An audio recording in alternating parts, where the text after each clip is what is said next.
As you can tell, I did cut one of my layers a little bit too short. So I cut my own hair, always have. Well, not always. I've cut and dyed my own hair since I was like 17. I haven't gone to a hairdresser in 12 years. Isn't that crazy? So obviously when I cut my own hair, things like this happen. I think it's cute. My name is Steph. I just got home from work. It is the 29th of September and we are going to film my Spooktober TBR today. Yes, we are. I'm a little bit tired. It is hot today in Melbourne, if you can believe it. I went to bed last night shivering. I was so cold in my bedroom, and today I was at work and I was sweating the whole day. So that's enough complaining. Let's get into all the books I plan to read in October. Now, I usually take off a week of annual leave every October. I have done for the last like 4 years, but that wasn't my last job. I'm in a new job now where that's not really an option because I just started. Like, I don't want to be taken off a week for no actual reason other than to stay at home and read. So it might be a bit of a struggle to get through all of these, but I'm hopeful, okay? I have faith in myself. So let's just get into it. The first book that I want to read in Spooktober, and I've technically cheated because I have already started this book. It is called The Violence by Delilah S. Dawson. I love Delilah S. Dawson. I have read 3 of her books. I have loved each of them so much. So I'm about 150 pages into this book. We are following 3 generations of women from the same family, so grandmother, mother, and daughter, during a new worldwide pandemic called The Violence, in which people just are overcome with sudden intense bursts of violence where they like massacre, brutalize people, and then completely forget that they've done it. They think it's contagious. They're not entirely sure how it's getting spread, and it's very like COVID reminiscent. Like, COVID has been mentioned in this book, but it's, you know, trying to find vaccines and isolate and crazy shopping. Amongst all of that pandemic craziness, we are following the 3 women in this family who all are dealing with or have dealt with domestic abuse. So it's a very intense book, but I'm enjoying it. It's Delilah S. Dawson. It's written beautifully. There is one line from the very like 2nd chapter where I guess the main character, Chelsea the mum, is looking around her house and she's like, everything was perfect but nothing was right. And that just, it has stayed with me. So I'm reading this, I'm enjoying this. Then we have got Graveyard Shift by M.L. Rio. Loved If We Were Villains. Haven't started this one, haven't started Hot Wax. This is a tiny little baby novella about, I think, 5 or 6 people that through various jobs all have a smoke break, a cigarette break at the same time every night, and they all like congregate at this graveyard. And one day, or one night I should say, they're at this graveyard and they see an open grave, like a hole in the ground that shouldn't be there. And I think this is about them trying to figure out why it's there and who dug the hole. I've heard that this book is not very plot heavy, not very character heavy, like it is just the vibes, but I'm here for it. So vibes all the way, boys. Next, I've got another short novella. It is called William by Mason Coyle. This follows a man who creates an AI son toy. He creates this AI being to live with him and his wife, but obviously things start going wrong as they usually do with AI. To me, this just screams Megan, so I'm very excited for it. And I've had it for like over a year now, so I think it's about time. As you guys know, with my Spooktober TBRs, I say as if you guys have watched every single video of mine in the last couple of years. I do always try and mix in a couple of romances here and there in my Spooktober TBR, just to kind of break up the constant like horror, thriller, gore, suspense. So for this one, I picked Grimstone by Sophie Lark. I know this is like a darker gothic romance. It follows a woman who moves into her uncle's potentially haunted house, and then she's blackleafed. I genuinely have no idea why I said that. By a dangerously hot doctor who lives next door. And everyone is scared of him because everyone thinks he murdered his wife, but I'm thinking our FMC is going to fall for him despite that. This has got illustrations in it, guys. Like, I'm very excited for it. Next, I have got How to Sell a Haunted House by Grady Hendrix. This is the only Grady Hendrix book left on my TBR. Like, I've read all the other ones I was interested in. This is the last one to cross off my list. So, basically, I'm pretty sure this is about someone who's trying to sell a haunted house. I actually don't know how much more I can tell you from the brief summary on the back. I'm pretty sure it's someone trying to sell a house that is haunted and does not want to be sold, hoping it's, you know, a bit campy, a bit fun, like most Grady Hendrix books are. Next, I have another romance. It's called Your Coffin or Mine by Jacqueline Hyde, which I think that pen name is so fun. Jacqueline Hyde. This follows a millennial, 26-year-old social media influencer. She out of money, yo. Is she out of money?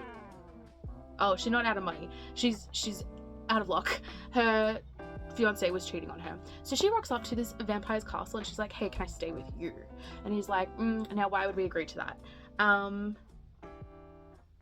It looks like she's gonna pay him rent so he can fix up his ancestral home, and she obviously needs a place to stay to hide away from her ex-fiance, and romance. And I'm very excited. This kind of seems like My Roommate is a Vampire, except I'm hoping I like it a little bit more. Like, My Roommate is a Vampire was fine, but there were parts of it I didn't super love. I'm hoping that this scratches that itch for me. Next, I have got Black Sheep by Rachel Harrison. This follows a woman who escaped her family's like cult religious commune situation because she was the black sheep. She never fit in, she didn't want to be there, but she has to go back years later for her cousin's wedding, I believe. I've only read one Rachel Harrison book. Such sharp teeth. Loved it. She, from just that book alone, I can tell she does really amazing things with like typical monster or like horror tropes and real life relationships, and like weaves them beautifully together, so I'm very excited for this. I also have When You Disappeared by John Mars. This is, I believe, his first published work. Is that correct? This could be incorrect. Steph, fact check it for me. Damn, I love being right. But this one was originally published in 2014 under the title The Wronged Sons. This, from what I know, because I don't like reading the back of John Mars books, I don't want any spoilers. All I know is this follows a woman whose husband completely disappears. He's like presumed missing. No idea where he's gone. And then months later, she gets home from work and he's like standing in the kitchen like, everything's cool. Sir, what do you mean? Anyway, this sounds like a legit true crime case. I'm sure this has happened in real life multiple times where someone like goes missing, i.e. runs away, creates a new life, has a new identity, and then shit goes wrong there and then they crawl back to their old families. I'm sure that's happened. I'm sure there's a famous case of it. I couldn't tell you what it is, but yeah, very excited for this one. I haven't read a John Mars book in some time, so I think I'm overdue. Next, I have got The Haters by Robin Harding. This is her most recent release, and it is the only one of her books that I have not read. I try and do this thing every year. Well, I try and do this thing every month. Every time I pick up a book, this is in the back of my mind. I like reading from authors chronologically from their first release date. So like, when I read, what's her name? Taylor Jenkins Reid, right? I started with her first romance book, read all the way through, and haven't continued now. But I read them all chronologically. Same with like Ellie Hazelwood, same with Robin Harding, same with a couple of other authors that I will probably be mentioning later in this video. And this is the only one of hers that I haven't read yet. So once I take this off, I am like completely up to date with Robin Harding's releases. All I know is this follows an author.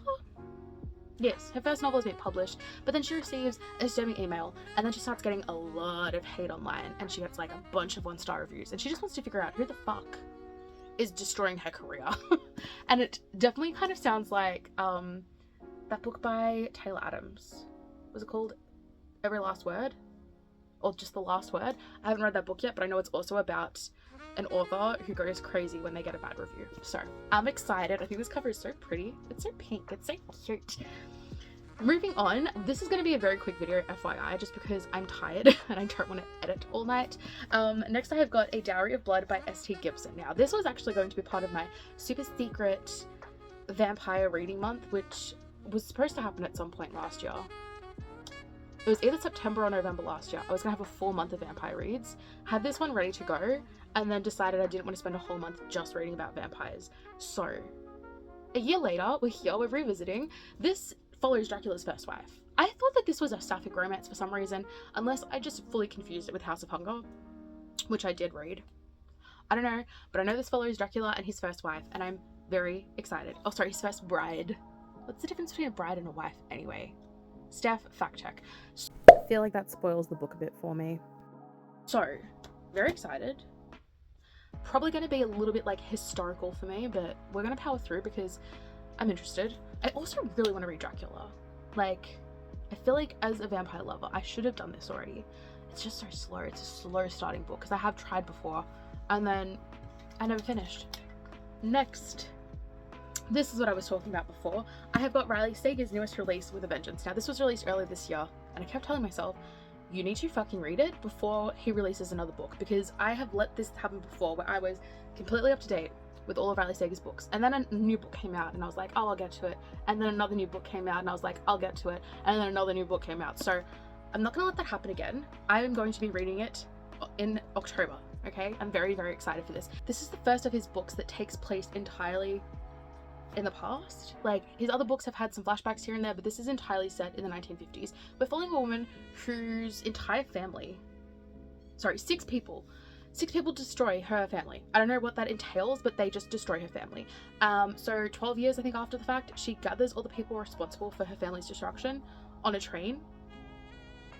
And I guess she's gonna get her revenge, and I'm kind of excited for it. Also, I think this cover is like so fucking beautiful. I just love the colors. I love the contrast. Like, whoever designed this cover did very good with this color combo here. So yeah, I also recommended this for my book club for October, but I'm gonna read this whether or not it gets picked. They get picked out of a jar, so the chances are it won't get picked anyway, but that's another thing I need to count for this month. I need to make time and space for my book club book. And I need to make time and space for the books I have on hold at my library. Do you like when people say library? Because I've always said library, because I'm Australian, we say library. But library. Yeah, I've got, I think, 3 books on hold at the library, so once those come through, I don't know, I probably should prioritize them. I don't know, we'll see what happens, Next, I have got a book I've been wanting to read for literal years, but the thing is, I want to read it, but I'm not interested in it. Like, I want to tick it off, like, my TBR, but I'm not, like, super interested in it, and it is Mexican Gothic by Silvia Moreno Garcia.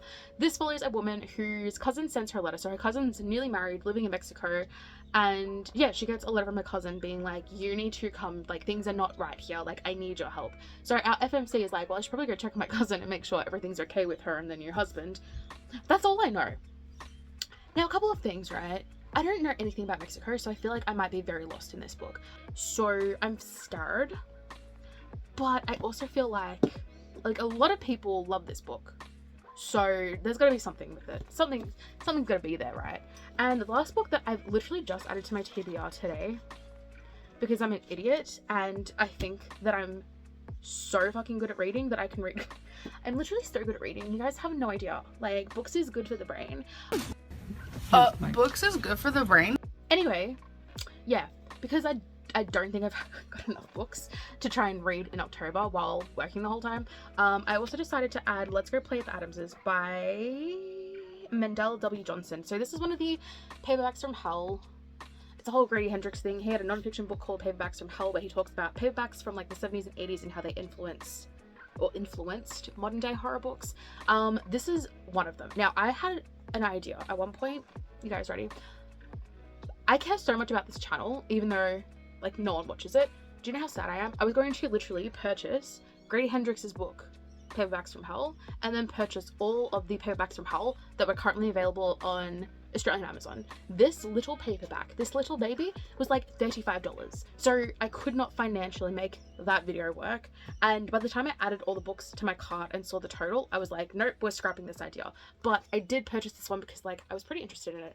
FMC goes to babysit a bunch of kids for I think 2 weeks while their parents go on vacation. These kids are little evil brats. These kids are fucking violent and crazy and like they might kill her. I don't know, I haven't read it yet. But like for how little this book is, the font is tiny. So this is probably going to take me longer than I assume it will.